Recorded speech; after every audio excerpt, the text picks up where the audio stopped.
Hello and welcome to this week's episode on the Ectohead channel.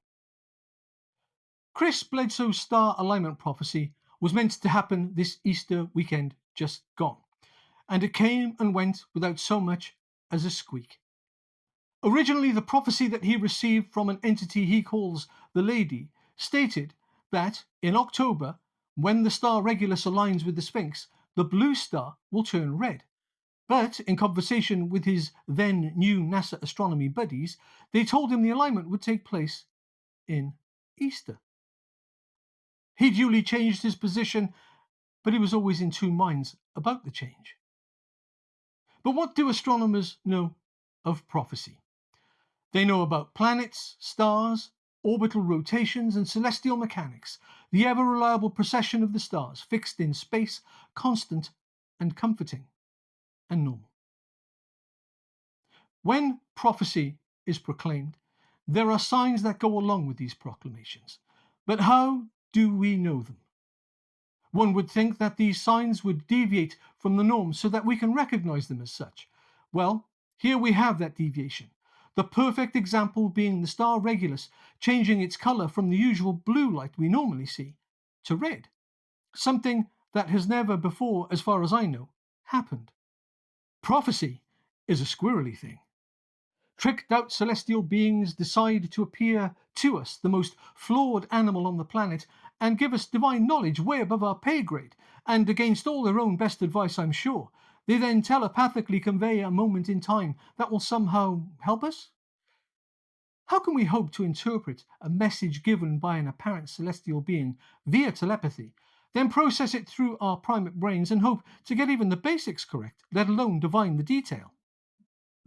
Apparently, there are reports of another Sphinx just recently found somewhere under the pyramids or the main Sphinx monument. Is this rumoured Sphinx the one that Bledsoe's The Lady says Regulus will eventually align with? There's so much tantalising speculation, it makes your brain hurt. But we're all familiar with the notion that the most sacred knowledge is hidden or obfuscated, and maybe the Sphinx we see above ground is merely a marker to the truth, and as I suspect, the reason why Regulus hasn't yet turned red. If there is another Sphinx, then it fits perfectly with the stories of forbidden knowledge and illumination, as above, so below. And with the addition of Felipe Biondi and his SAR Doppler tomography technology thrown into the mix, it's not only gotten much more interesting, it's turning batshit crazy over there. Chris Bledsoe says when the alignment takes place, orbs will emerge from the sea, and this will herald a new awakening for mankind. But how can a bunch of spheres or orbs of light actually help us?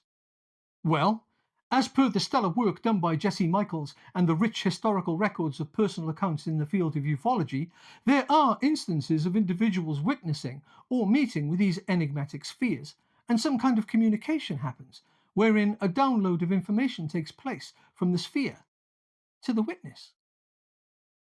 T. Townsend Brown revealed that he had such an encounter.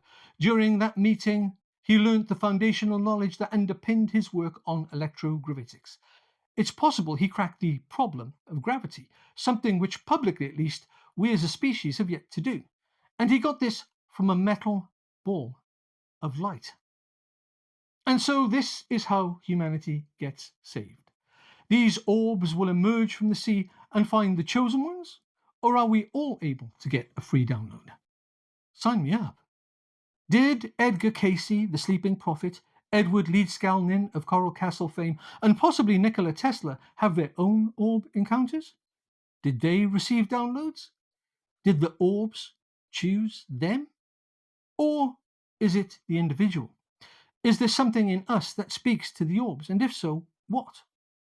I think the orbs, if they ever eventually emerge from the oceans, will find suitable people to commune with.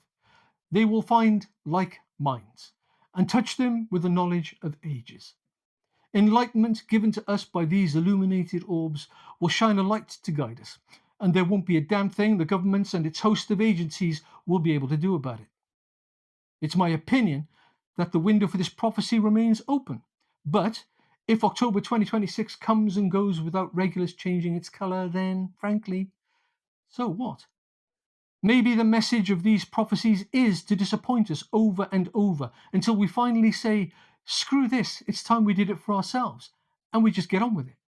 Such a collective action can't come quickly enough because time feels like it's running out for us. And the evidence of the other is all around, increasingly signaling its existence and waiting patiently for our eventual human awakening and arrival. Do let me know what you think in the comments below. Do like, subscribe, and share. It really would help the channel. And until next time, bye bye.